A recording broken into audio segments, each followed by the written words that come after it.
Hey, welcome back to another episode of the Party Talk podcast, where we empower leaders in youth drug prevention. I'm your host, Jake White. I am so excited for this episode because as the co-founder and speaker at Vive 18, whenever I do a presentation, it is almost guaranteed a student will talk to me afterwards and say, Jake, this was so fun. I got to be honest with you though. When I walked in here, I thought this was going to suck. Like, this was miles better than our other presentation. They'll say things like that, which I'm like, oh, that's kind of sad, you know? There's not a high bar for presenters or speakers on the topic of drug prevention, but they'll say like, I thought that you were going to lecture us the whole time, or you were just going to share like a story about how you almost died, and then we would all leave feeling sad. Like, this was actually really fun, and I learned a lot. And to me, when I hear that, like, yes, that's great. Good. Like, it makes me feel good. My ego feels good. My heart feels good, and knows that, we're doing something that's helpful. But it also makes me sad because I see how low the bar is for our industry. That when we talk to young people about prevention, that we come off as judgmental, we come off as not engaging, not fun, not interactive.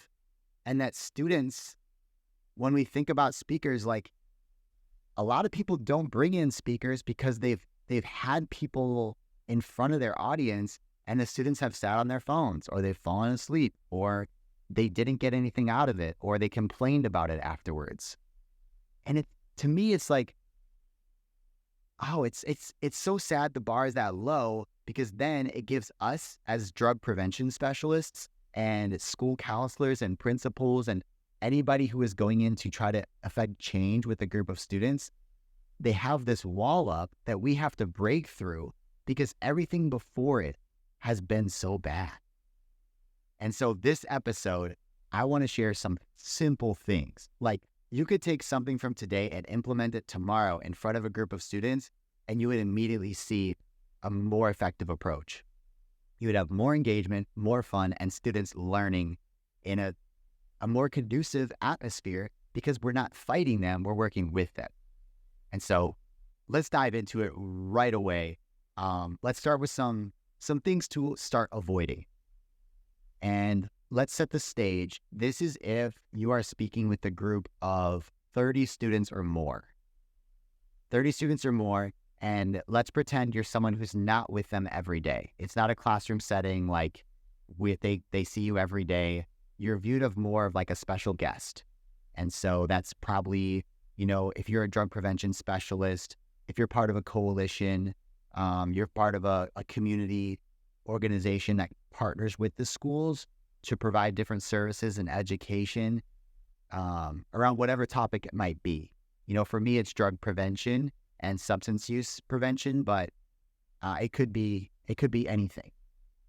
Relationships, mental health, whatever that might be. So first of all, let's take the first 5 minutes of your experience with this student audience. The biggest mistake I see people make is they start off by introducing themselves and thanking whoever brought them there. Listen, it's great to thank people for allowing you to speak to their students, but don't waste the entire audience's time by doing that in the first part of your presentation. If it belongs in your presentation, it belongs at the end. Because the first thing students are wondering is, yes, who are you? But 2, why are you here and why should I care? And it sounds brutal, but that's the fact of it is we all have this internal radio station, right? The WIFN. What's in it for me? If that radio station is playing in our heads, you have to answer that question first. And in order to do that, you have to engage them. They're expecting you to be boring. So you have to do what's called a pattern interrupt, where you do something not boring. Don't introduce yourself the way that everybody else does. Instead, tell a joke, tell a story, take them into an experience by asking them to do something with you that's low risk. Again, we're not asking them to do something crazy that they would only do if they know you, But something simple, all these like little types of things, I'm not going to go through a lot of them, but little things where you can do something out of the ordinary. Don't do something they expect. Do something that interrupts what they expect. The other thing I see a lot of people trying to do is to like change who they are to relate to students. Listen, young people know that when an adult is speaking to them, that we're adults, that we have our own past, we might be a decade removed, but they're willing to listen if we just are confident in who we are. You don't have to go out and buy a new pair of shoes that looks like theirs. You don't have to wear the same clothes or use lingo that they use. Trust me, I know that I look young, but I don't use the same words as students use today. I'm not saying lit, fire, bet. Like, that stuff's not a part of my vocabulary, and I don't say it on stage, and I don't say it in my real life. But they love our presentations because we just show up who we are and confidently, and putting them first, putting the audience first. And that's the third thing that'll really help you, is when you're developing your materials, when you're developing your posture to go on stage, remember this: before you take the gym floor or the theater stage, classroom, wherever it is, remember you're not there for you. It's not for them to like you. You're there for them. Meaning your main objective is to give them helpful information in an engaging manner. They don't have to be a raving fan of you. They don't have to say this was the best experience ever. All that has to happen is you need to give them information in an engaging way. If you do that, the upside is they will love you. They will have a great time. They will become a fan of yours, and they'll want you back. But the way you achieve that is forgetting all about yourself and focusing on the audience at hand and the experience you want to build for them. So with that said, your content, this is probably another thing that I see a lot of people doing wrong, is your content should use you and we language more than I and me language. If you're telling personal stories the whole time and it's not going on to the audience and helping them, you are just up there bragging or are on a soapbox or just sharing stories. And students are going to be thinking, what is the point of this? Why did you bring me here? And not only will they not take something from the presentation, but they'll think like, hey, that speaker was just like an arrogant person who just stole our time from us to brag about themselves or to share this thing, but it really had nothing to do with us. And that's like the worst, that's the lowest bar I've seen, is people saying I'm a speaker or I'm a presenter or I'm helping students. But in reality, it's just like a story hour where they're just sharing things about themselves. Now, let's talk about some tips. Like, what are some things you should do in a presentation to make sure that it goes really, really well? And this was one of the speakers that I really look up to. His name is Clint Pulver. And he told me that people want to see you have fun on stage, have fun in front of them. Because if you're having fun, they're more likely to have fun. So for me, that's why I use the drum set.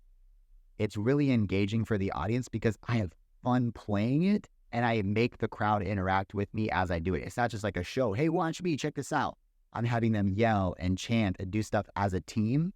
And then it sets it up for later in the presentation when they get to compete with each other in this game show that we play, where they get to interact with the education. For you, I don't know what that might be, but it could just be like you bring a fun costume on stage, you goof off, you use accents, you make things funny if you are a funny person. If you're not a funny person, then yeah, that's fine. Don't try to be. But maybe you geek out about PowerPoints and visuals and numbers. That's great. Geek out in front of them. Get excited in front of them about that. They will find it endearing, your personality.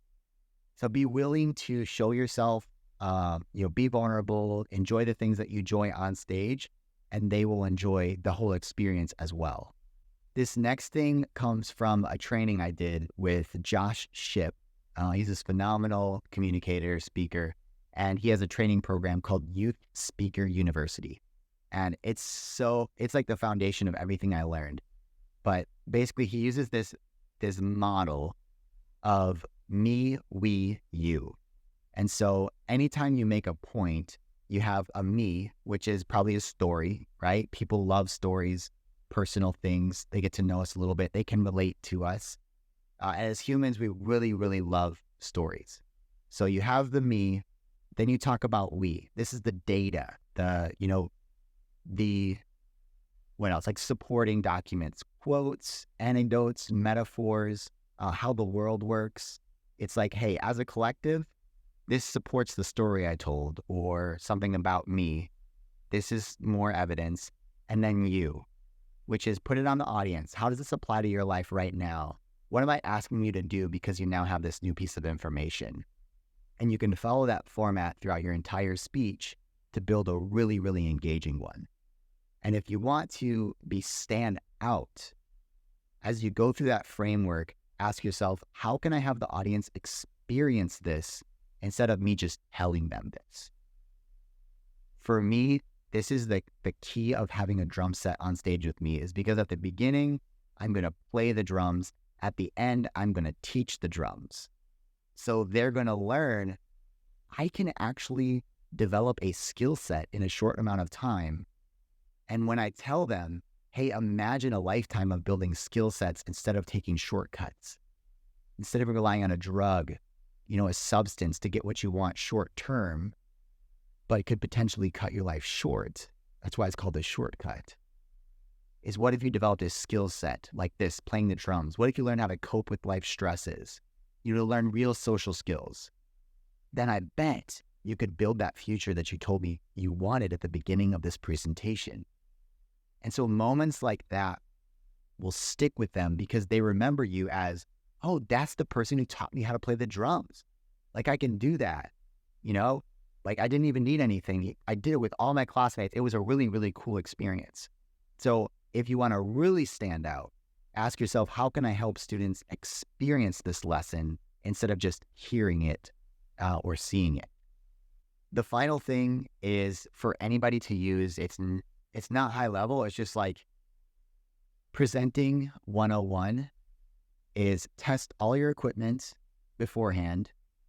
2, get there early so you can test it at the site. And then 3, know your introductions, transitions, and conclusion really, really well.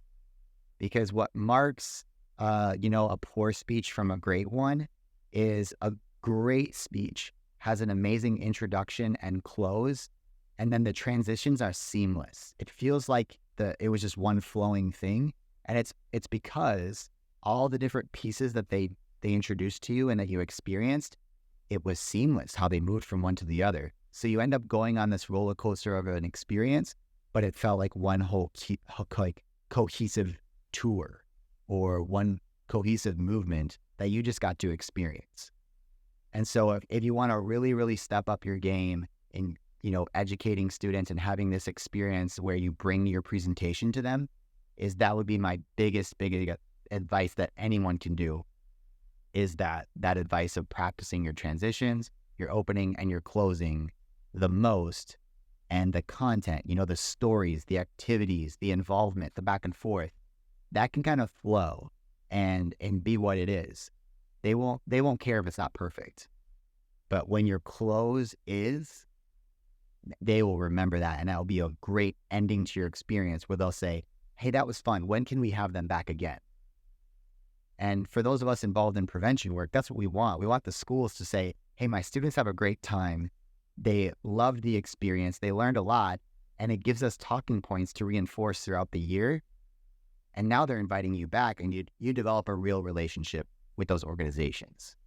And to me, that's best case scenario. And I want that for all of you. I will say this. We just scratched the surface today. There's a lot more to learn.